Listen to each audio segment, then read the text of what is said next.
The United Nations is adamant it will continue its mission in Afghanistan despite coming under the deadliest attack it's ever faced in the war-torn country. But amid allegations of fraud, corruption and incompetence, can the UN carry out this mission? And do Afghans want them there? This is Inside Story.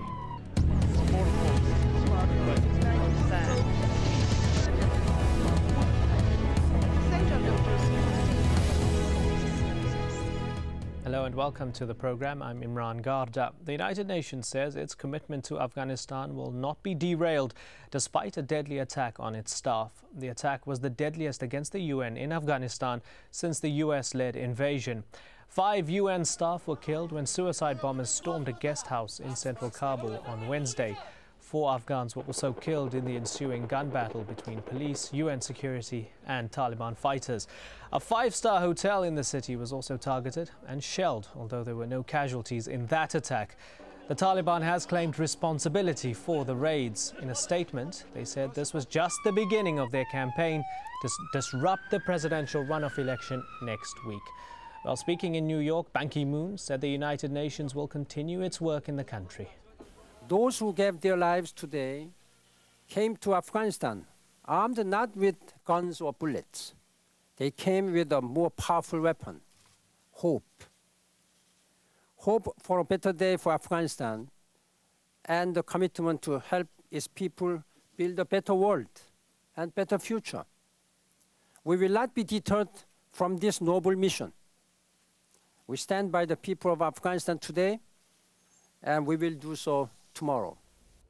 The UN's had a presence in Afghanistan since the 1950s. Its current mission was established in 2002. The UN does not carry out a typical peacekeeping role in Afghanistan. There are no traditional blue berets as seen in UN missions in other countries. Instead, they concentrate on development, humanitarian issues and political affairs. Some observers argue that their current operation in Afghanistan has given a legitimacy to the presence of the United States, which it may not otherwise have. Well, joining us on the program today in Washington, D.C., Phyllis Bennis, a fellow at the Institute for Policy Studies. She's also the author of Ending the U.S. War in Afghanistan, a Primer.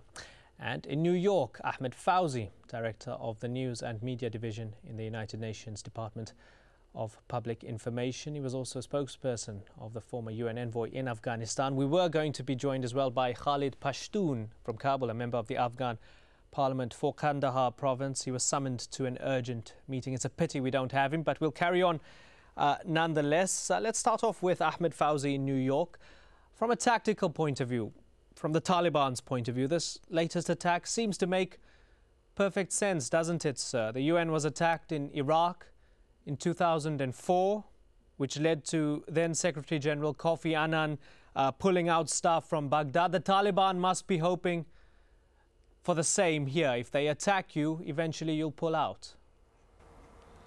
Well, they're going to be very disappointed because nobody's pulling out of Afghanistan, least of all the United Nations. We are there, and we are there to stay as long as the Afghan people and government want us to be there to help them build democratic institutions and a better life for their people. If I could just correct you on the date of the Baghdad bomb, it was August 19th, 2003, where we lost 22 of our people. And you're quite right.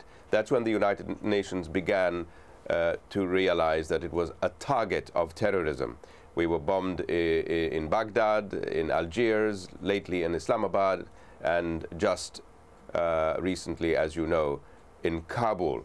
The United Nations has had to rethink its modus operandi in all these locations, especially in post-conflict areas. We will continue our work in helping people in the humanitarian and political fields, but we will have to revise our security precautions, and that's what we're doing now. Phyllis Bennis, in a broad sense, has the military option in Afghanistan failed or at least become ineffective? I think there never was a viable military option in Afghanistan. We hear that even from U.S. military leaders. There is no military solution for Afghanistan. It's almost like a mantra. And yet, when we look at the funding, when we look at the deployments from the U.S., clearly they are not following their own view that the approach should be 80% to 20%, 80% for development, diplomacy, education, etc., and only 20% for the military. Instead, it's about 97% for the military, only 3% for development and diplomacy. I think there's no doubt that short term, this horrific attack on the United Nations in Kabul had everything to do in terms of timing with the plan for the next round of these elections. But I think it is important to look more long term at this question of why the UN is coming under attack like this. It's coming under attack, and I think this was true of the attack on the Canal Hotel in Baghdad in 2003 and this attack, because it is viewed as operating under the conditions, under the tent, if you will, of the U.S. occupation. And the fact that the United Nations had authorized the ISAF, the International Security Force for Afghanistan, doesn't make it legitimate in the eyes of many, many Afghans, not only the Taliban. I think that's important. The UN has a huge role to play in Afghanistan, but when it tries to do that under the conditions of occupation, it's inevitable that it's going to be seen as part of that occupation, not as part of the solution. No matter what you do, you're always seen as part of the problem of an occupation, Mr. Fawzi. How do you respond to that? I would tend to agree. This has been one of the United Nations dilemmas in serving in post-conflict areas, especially where the United States is engaged. The United States is the sole superpower in the world today. The United States is the only country with the military power and authority to carry out massive operations like the ones that have been carried out in Iraq and in Afghanistan. It is also the largest contributor to the United Nations. We need the United States, and the United States needs the United Nations in many ways. We have tried in many ways in our public information programs and strategies to underline the fact that the United Nations, despite the fact that it is perceived to be working within the framework and context that the United States is operating in, that the United Nations is an independent, impartial player, and always has been and always will be, in terms politically and on the ground in all the humanitarian work that it does. But there is no doubt in anyone's mind that these operations cannot be carried out without US support.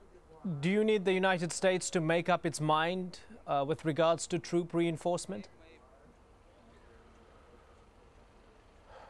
We are aware that the President and his team are currently ensconced in meeting rooms to make up their minds about troop reinforcements, and we believe that a decision will be reached very soon. We believe that a secure environment in Afghanistan and in Iraq is essential for the international community to carry out its humanitarian work. I'd also like to say that it's very important for us to reach out to the Muslim nation. When I say for us too, I mean the West has, since 2003, been seeking ways to reach out for an environment of mutual understanding between the West and the Islamic nation. These are fundamentalists who do not represent the body, the billions of Muslims out there. They are extremists and ideologues. And we need to be able to reach the moderate Muslims everywhere in the world and communicate our message of peace and harmony to them. Interesting that you say that. Let's get a taste of what some Afghans that we spoke to think of the United Nations and its role in Afghanistan. You'd be interested to hear this, Mr. Fawzi. Opinions were divided on the streets of Kabul over the role played by the UN in Afghanistan and the next round of elections. Let's hear some of those voices. No one is happy to have elections organized by the UN. They are doing whatever they want. They are cheating the Afghans. Even a child understands that they have already selected a president for us. Afghan people are not happy with this game and will never support it. I'm very happy with the role played by the UN in Afghanistan. I think they are doing a great job in the election process. Elections are not in our hands. Our votes are not counted. Whatever the UN wants, it will happen. We Afghans want to elect our president with our votes. Yes, the Afghans are happy with them because they are helping us. I agree with this election, and most people of Afghanistan also agree with this election because we want to see Afghanistan like other countries. Everything is going wrong these days because we do not have a president. Those are some of the voices from the streets of Kabul. Mr. Fauzi, I wonder if it's not a lot deeper than this issue of it just being a battle between good and evil, or good guys and extremist fundamentalist ideologues. Allow me to quote journalist Christina Lamb for you. She wrote in The Spectator that a recent report from the Institute of War details how British forces took the district of Nad Ali last year, losing a number of soldiers. They then handed control over to the Afghan police, who set about raping young boys. Eventually, the people got so fed up that they asked the Taliban to come back to protect them. I mean, that's another strand to this, isn't it? It's not just about fundamentalist ideologues versus the good guys. No, Christina, I have a lot of respect for her work, and of course, she's right. It's not just about ideologues, and I didn't mean to imply that when I said earlier that we should be reaching out to Muslims all over the world. But I think we should continue a dialogue with Muslims and among Muslims. But to respond to your question, first of all, on the popularity or not of the United Nations, of course there will be those who support the UN and those who do not support the UN. But I think the vast majority, and I've been in Kabul and, as you said earlier, with the previous mediator, negotiator, representative Lakhdar Brahimi, and we found that the UN, there was a lot of confidence and support for the work of the UN, because the UN was perceived as the only impartial player in Afghanistan. But to get to your point about what was going on in that province, there is corruption, and one of the things that we need to root out of the infrastructure in Afghanistan is the corruption that exists, and we are trying to help the government, and the government has programs to do so. And UNAMA, which is the UN assistance mission in Afghanistan, is intent on helping root out the corruption that exists. Phyllis Bennis, was that corruption and fraud that we saw, particularly in the first round of elections in August, just the tip of the iceberg? I think there's no doubt about it. I think it's clear that corruption is an endemic problem in this process with this government that was essentially installed from outside forces. I don't anticipate that the runoff election that is set just a couple of weeks from now is going to be significantly less filled with fraud. We also have two candidates, both of whom whose campaigns were involved with this fraud. But I want to just respond to something that Ahmed Fauzi said when he referred to Afghanistan as a post-conflict situation. There is nothing post-conflict about it. Afghanistan is in the midst of what the first U.S. diplomat to resign in protest of what the U.S. was doing in Afghanistan, Matthew Ho, described as a civil war. And there's no question that this is not a scenario where the UN is able to play the role of being even-handed either in its humanitarian or its political work. It's based on the notion that there is a legitimate government and an illegitimate opposition, an illegitimate resistance, when we know that the presence of foreign troops is what is sparking the rise of the insurgency more than anything else. This is something that Afghans themselves are going to have to resolve, not something that can be resolved from outside. And on this notion of, because the United States is the only military superpower, that's certainly true. But I think we should remember what the New York Times, of all sources, said on the day after the enormous global demonstrations against the Iraq War on February 15th, 2003, when the United States was one of only something like 80 countries around the world that saw these huge protests. The world said no to war. The New York Times wrote the next day that there are once again two superpowers in the world, the United States and global public opinion. And their reference was not only to people in the streets, but the fact that a number of governments, including France and Germany, Russia, for many of their own reasons, not for the same reasons, as well as the United Nations itself, the Security Council, was standing firm against a U.S. war. And that, I think, is important to recognize. It's not impossible for the United Nations to stand up to this kind of pressure from the United States, to say, no, we don't need Western-style elections to be imposed on Afghanistan. How can we help the Afghans create a national loya jirga, the traditional means of Afghanistan's own culture for determining leadership? Why are we imposing a U.S.-style presidency when that's not even necessarily what the people of Afghanistan want? So I think that we should be keeping in mind the role that the UN is perceived as playing, and unfortunately the role that it is being forced to play because of this dominant position of the United States. Admiral Mullen, who's chairman of the Joint Chiefs of Staff of my country, said recently in a very important interview that his work in terms of public diplomacy, he had come to realize was not the real problem, that the lack of good public diplomacy was not the problem the Pentagon faced most of all. The problem was bad policy. And that when you have a bad policy, it's not about doing better publicity or better public information work. It's about changing the policy. That means changing the policy for the United States, reversing the escalation threats and ending the war, and changing the policy of the United Nations to make it what the United Nations should be doing, providing the kind of desperately needed development assistance, political assistance in all those ways, but not under the cover of a U.S. occupation. Phyllis Bennis, you made some really good points there. I'm going to pose a couple of them to Mr. Fawzi, one at a time. First of all, this issue of the premise of the entire election, that this was a Western-style election imposed upon the Afghan people. Do you characterize it as that as well, Mr. Fawzi?